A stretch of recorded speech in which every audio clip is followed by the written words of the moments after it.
നമ്മൾ ഇന്ന് നോക്കാൻ പോകുന്നത് 10ാം ക്ലാസ്സിൻ്റെ ഓണപരീക്ഷയിലെ ഗണിത ചോദ്യപേപ്പറാണ്. ഇത് മുൻ വർഷ ചോദ്യപേപ്പറാണ്. കൂട്ടുകാർക്ക് ചോദ്യങ്ങളുടെ പാറ്റേൺ മനസ്സിലാക്കാൻ വേണ്ടിയാണ് ഇത് ഇട്ടിട്ടുള്ളത്. നമുക്ക് ഓരോ ചോദ്യങ്ങളും അതിൻ്റെ ഉത്തരങ്ങളും നോക്കാം. ആദ്യത്തെ ചോദ്യം, ആദ്യ പദം 2ഉം പൊതുവ്യത്യാസം 5ഉമായ സമാന്തര ശ്രേണി എഴുതുക. അതായത് ഇംഗ്ലീഷ് മീഡിയം കൂട്ടുകാർക്കാണെങ്കിൽ ഫസ്റ്റ് ടേം 2ഉം കോമൺ ഡിഫറൻസ് 5ഉമായിട്ടുള്ള ഒരു അരിത്തമെറ്റിക് സീക്വൻസ് ഉണ്ടാക്കാനാണ് പറഞ്ഞിട്ടുള്ളത്. ഇവിടെ ആദ്യ പദം 2ആണെന്ന് പറയുന്നുണ്ട്. അപ്പോൾ രണ്ടാം പദം നമുക്ക് കണ്ടെത്താൻ എന്ത് ചെയ്താൽ മതി? 2നോട് 5 കൂട്ടിയാൽ മതി. അപ്പോൾ നമുക്ക് രണ്ടാം പദം 7ആണെന്ന് കിട്ടും. അങ്ങനെ 2, 7, 12, 17 ഇങ്ങനെയാണ് ഈ സമാന്തര ശ്രേണി പോകുന്നത്. ആദ്യ ചോദ്യത്തിൽ തന്നെയുള്ള സബ് ക്വസ്റ്റ്യൻ ആണ്, ശ്രേണിയുടെ 11ാം പദം എന്താണ്?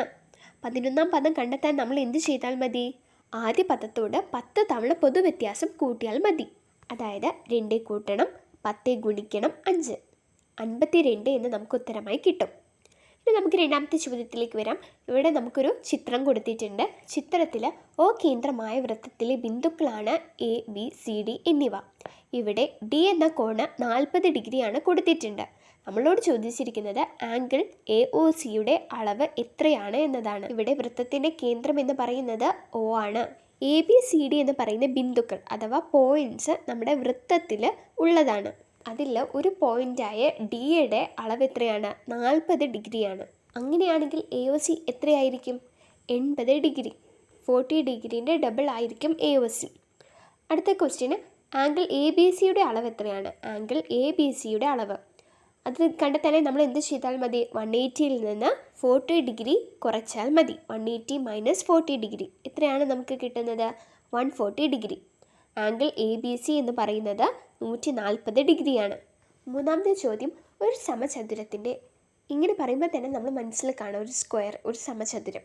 അതിൻ്റെ വശങ്ങളെല്ലാം 3 മീറ്റർ വീതം കുറച്ചാൽ പരപ്പളവ് 64 ചതുരശ്ര മീറ്റർ ആവും. ആദ്യത്തെ സമചതുരത്തിൻ്റെ വശം കണക്കാക്കുക. അപ്പോൾ ഒരു സ്ക്വയറിൻ്റെ എല്ലാ വശങ്ങളിൽ നിന്നും 3 മീറ്റർ വീതം കുറച്ചിട്ടുണ്ടെങ്കിൽ നമുക്ക് 64 ചതുരശ്ര മീറ്റർ പരപ്പളവുള്ള ഒരു സ്ക്വയർ കിട്ടും. അങ്ങനെയാണെങ്കിൽ കുറയ്ക്കുന്നതിന് മുമ്പ് ആ സമചതുരത്തിൻ്റെ വശങ്ങളുടെ നീളം എത്രയായിരുന്നു എന്നതാണ് നമ്മുടെ ചോദ്യം. ഇവിടെ പരപ്പളവ് 64 ചതുരശ്ര മീറ്റർ എന്ന് പറയുന്നത് എക്സ് മൈനസ് 3 സ്ക്വയർ ആണ്. അപ്പോൾ എക്സ് എന്ന് പറഞ്ഞാൽ എന്താണ്? 8 + 3 11. എക്സ് എന്ന് പറയുന്നത് 11 ആണ്. ആദ്യത്തെ സമചതുരത്തിൻ്റെ ഒരു വശത്തിൻ്റെ നീളം 11 സെൻറ്റിമീറ്റർ ആയിരുന്നു. ചിത്രത്തിലെ ചതുരത്തിൻ്റെ പരപ്പളവ് 14 ചതുരശ്ര സെൻറ്റിമീറ്റർ ആണ്. അപ്പോൾ ഇവിടെ കൊടുത്തിട്ടുള്ള റെക്റ്റാങ്കിളിൻ്റെ ഏരിയ എന്ന് പറയുന്നത് 14 സ്ക്വയർ സെൻറ്റിമീറ്റർ ആണ്. നമ്മളോട് ചോദിച്ചിരിക്കുന്നത് ഷെയ്ഡ് ചെയ്ത ത്രികോണത്തിൻ്റെ പരപ്പളവ് എത്രയാണ്? കൂട്ടുകാരെ, ഈ ചിത്രം നമുക്ക് കാണുമ്പോൾ തന്നെ മനസ്സിലാക്കാമല്ലോ. ചതുരത്തിൻ്റെ പകുതിയാണ് ത്രികോണത്തിൻ്റെ പരപ്പളവ്. അതായത് 14 ചതുരശ്ര സെൻറ്റിമീറ്ററിൻ്റെ പകുതി 7 ചതുരശ്ര സെൻറ്റിമീറ്ററാണ് ത്രികോണത്തിൻ്റെ പരപ്പളവ്. ഇനി നമ്മളോട് രണ്ടാമതായി ചോദിച്ചിരിക്കുന്നത്, കണ്ണടച്ച ചിത്രത്തിൽ ഒരു കുത്തിട്ടാൽ അത് ഷെയ്ഡ് ചെയ്ത ത്രികോണത്തിൽ ആകാനുള്ള സാധ്യത എന്ത്? ആകാനുള്ള സാധ്യത എന്താണ്? ഏരിയ വെച്ച് നോക്കുകയാണെങ്കിൽ 7/14 സാധ്യത. അതായത് 1/2. എളുപ്പത്തിൽ മനസ്സിലാക്കാൻ വേണ്ടിയിട്ട് ഈ ചിത്രം എടുത്ത് നോക്കിയാൽ നമുക്ക് എത്ര ട്രയാങ്കിൾസ് ഇവിടെ കാണാനായിട്ട് സാധിക്കും? 4 ട്രയാങ്കിൾസ്, 4 ത്രികോണങ്ങൾ കാണാനായിട്ട് സാധിക്കും. അതിൽ 2 ത്രികോണങ്ങളാണ് ഇവിടെ ഷെയ്ഡ് ചെയ്തിട്ടുള്ളത്. അതായത് നമ്മൾ ഈ ചതുരത്തെ കൺസിഡർ ചെയ്യുകയാണെങ്കിൽ, ചതുരത്തെ നോക്കുകയാണെങ്കിൽ ചതുരത്തിൻ്റെ പകുതിയാണ് ഈ ത്രികോണം എന്ന് പറയുന്നത്. അതാണ് 1/2 സാധ്യത എന്ന് പറയുന്നത്. അഞ്ചാമത്തെ ചോദ്യം, ഒരു സമാന്തര ശ്രേണിയുടെ 6ാം പദം 38ഉം 11ാം പദം 73ഉമാണ്. ആദ്യ പദം കണക്കാക്കുക. ഇവിടെ നമ്മളിവിടെ ഫസ്റ്റ് ടേം കാണാനാണ് പറഞ്ഞിട്ടുള്ളത്. പക്ഷേ നമുക്കിവിടെ പൊതുവ്യത്യാസം അറിയില്ല അല്ലേ? ആദ്യം നമ്മൾ എന്താണ് ചെയ്യേണ്ടത്? പൊതുവ്യത്യാസമാണ് കണ്ടെത്തേണ്ടത്. പൊതുവ്യത്യാസം അഥവാ ഡി കണ്ടെത്താൻ നമ്മൾ എന്താണ് ചെയ്യേണ്ടത്? Term difference by position difference ചെയ്യണം. 73 മൈനസ് 38 ബൈ 11 മൈനസ് 6 ചെയ്യണം. അപ്പം നമുക്ക് 35/5 എന്ന് കിട്ടും. 35ൽ എത്ര 5 ഉണ്ട്? 7. അപ്പം നമുക്കിവിടെ പൊതുവ്യത്യാസം ഡി 7 കിട്ടി. ഇനി നമുക്ക് ഫസ്റ്റ് ടേം കണ്ടെത്താൻ ഈസി അല്ലേ? ഇവിടെ 6th ടേം 38 ആണെന്ന് കൊടുത്തിട്ടുണ്ട്. 6ാമത്തെ പദം 38 കൊടുത്തിട്ടുണ്ട്. 38ൽ നിന്ന് 5 പൊതുവ്യത്യാസം മൈനസ് ചെയ്തിട്ടുണ്ടെങ്കിൽ നമുക്ക് ഫസ്റ്റ് ടേം ആദ്യ പദം കിട്ടും. അതായത് 38 മൈനസ് 5 × 7 നമുക്ക് ആൻസർ ആയിട്ട് 3 എന്നാണ് കിട്ടുന്നത്. അപ്പോൾ നമ്മുടെ ആദ്യ പദം ഫസ്റ്റ് ടേം എന്ന് പറയുന്നത് 3 ആണ്. രണ്ടാമതായി ചോദിച്ചിരിക്കുന്നത് ശ്രേണിയുടെ ബീജഗണിത രൂപം എഴുതുക. ഓൾജിബ്രായിക് എക്സ്പ്രഷൻ കണ്ടെത്താനുള്ള അഥവാ ബീജഗണിത രൂപം കണ്ടെത്താനുള്ള ഇക്വേഷൻ എന്തായിരുന്നു? dn + f - d. 7n - 4 ആണ് നമുക്ക് ആൻസർ ആയിട്ട് കിട്ടുന്നത്. ഓരോ ചോദ്യം കാണുമ്പോഴും കൂട്ടുകാർ ആദ്യം അതിന് ഉത്തരം എഴുതാൻ ശ്രമിക്കുക. അടുത്തതായിട്ട് നമുക്കൊരു കൺസ്ട്രക്ഷൻ വർക്കാണ്. ഒരു ത്രികോണത്തിൻ്റെ മൂലകൾ 3 സെൻറ്റിമീറ്റർ ആരമുള്ള വൃത്തത്തിലെ ബിന്ദുക്കളാണ്. അതിൻ്റെ 2 കോണുകളുടെ അളവുകൾ 80 ഡിഗ്രിയും 50 ഡിഗ്രിയുമാണ്. ത്രികോണം വരയ്ക്കുക. അപ്പോൾ നമ്മൾ ആദ്യം എന്ത് ചെയ്യണം? 3 സെൻറ്റിമീറ്റർ ആരമുള്ള റേഡിയസ് ഉള്ള ഒരു വൃത്തം വരയ്ക്കണം. അതിനുശേഷം ത്രികോണം വരയ്ക്കണം. നമുക്കറിയാം ഇവിടെ ത്രികോണത്തിൻ്റെ 2 അളവുകൾ കൊടുത്തിട്ടുണ്ട്. ഒന്ന് 80 ഡിഗ്രിയും മറ്റേത് 50 ഡിഗ്രിയുമാണ്. അപ്പോൾ നമുക്ക് എളുപ്പത്തിൽ തന്നെ ഒരു ത്രികോണം വരച്ചെടുക്കാൻ സാധിക്കും. ഇവിടെ വൃത്തത്തിനുള്ളിലായിട്ടാണ് ത്രികോണം വരുന്നത്. അത് മനസ്സിലാക്കി വെക്കുക. ഇങ്ങനെയുള്ളൊരു നിർമ്മിതിയാണ് നിങ്ങൾ തയ്യാറാക്കേണ്ടത്. ഇനി നമുക്ക് 7ാമത്തെ ചോദ്യം നോക്കാം. ABC എന്ന ത്രികോണത്തിൽ AB 3 centimetre, BC 4 centimetre, B എന്ന കോണ് 90 ഡിഗ്രിയുമാണ്. ആദ്യത്തെ ചോദ്യം, AC വ്യാസമായി ഒരു വൃത്തം വരച്ചാൽ B എന്ന മൂലയുടെ സ്ഥാനം എവിടെയായിരിക്കും എന്നാണ്. നമുക്കറിയാം 90 ഡിഗ്രി ആണെങ്കിൽ 90 ഡിഗ്രി ആണെങ്കിൽ അത് ഓൺ ദി സർക്കിൾ ആയിരിക്കും, വൃത്തത്തിൻ്റെ മുകളിലായിരിക്കും, അതായത് വൃത്തത്തിലായിരിക്കും. ഇനി 90 ഡിഗ്രി 90 ഡിഗ്രിയേക്കാൾ കൂടുതലാണെങ്കിൽ അത് വൃത്തത്തിനുള്ളിലായിരിക്കും.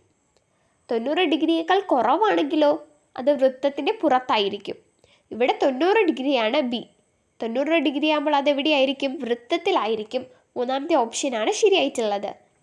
ഇനി നമ്മളോട് ABC എന്ന ത്രികോണത്തിൻ്റെ പരിവൃത്തത്തിൻ്റെ ആരം എത്രയായിരിക്കും, എന്തായിരിക്കും എന്നാണ് ചോദിച്ചിട്ടുള്ളത്. 5 സെൻറ്റിമീറ്റർ ആയിരിക്കും.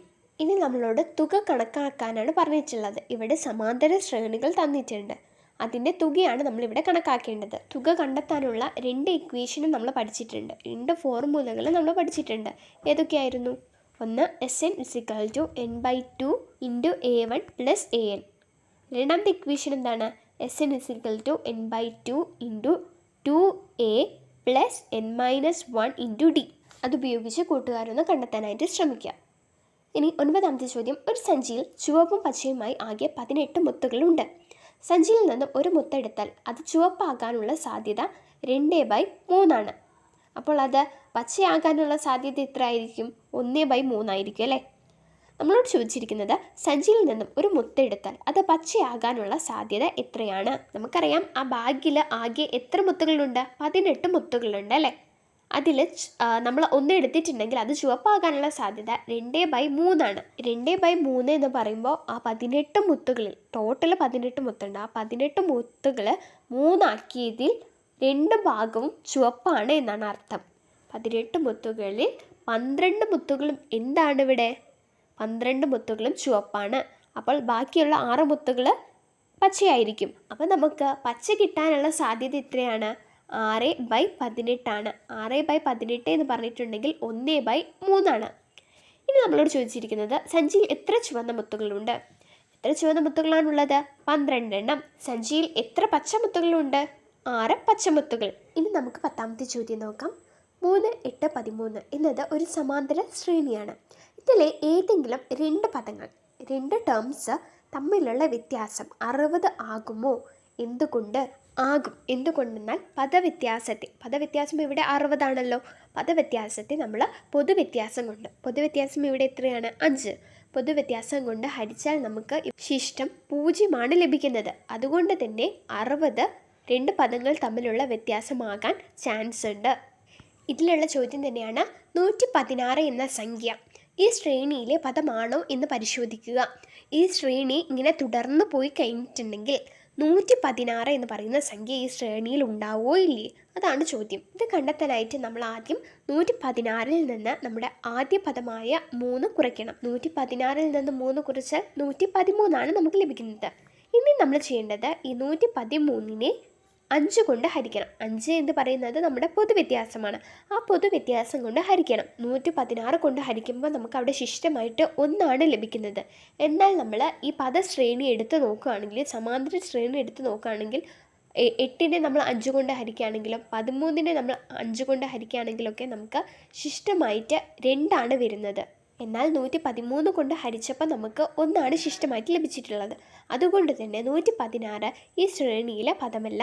കൂട്ടുകാരെ, ഈ ഒരു വീഡിയോയിൽ നമ്മൾ 10 ചോദ്യങ്ങളാണ് ഡിസ്കസ് ചെയ്തിട്ടുള്ളത്. ഇത് മുൻവർഷ ചോദ്യങ്ങളാണ്, മുൻപുള്ള ചോദ്യപേപ്പറിലൊക്കെ വന്നിട്ടുള്ള ചോദ്യങ്ങളാണ്. അതുകൊണ്ട് തന്നെ നിങ്ങൾ ഈ ചോദ്യങ്ങളൊക്കെ പ്രാക്ടീസ് ചെയ്യുക. ഇതിന് സെക്കൻഡ് പാർട്ട് വീഡിയോ അപ്ലോഡ് ചെയ്യുന്നതാണ്. അപ്ലോഡ് ചെയ്യുന്ന സമയത്ത് തന്നെ നിങ്ങൾക്ക് അതിൻ്റെ നോട്ടിഫിക്കേഷൻ ലഭിക്കുന്നതിനായി ചാനൽ സബ്സ്ക്രൈബ് ചെയ്ത് വെക്കുക. വീഡിയോ ഉപകാരപ്പെടുകയാണെങ്കിൽ ലൈക്ക് ചെയ്യുക, നിങ്ങളുടെ കൂട്ടുകാർക്കൊക്കെ ഷെയർ ചെയ്ത് കൊടുക്കുക. മറ്റൊരു വീഡിയോയുമായി നമുക്ക് വീണ്ടും കാണാം. താങ്ക്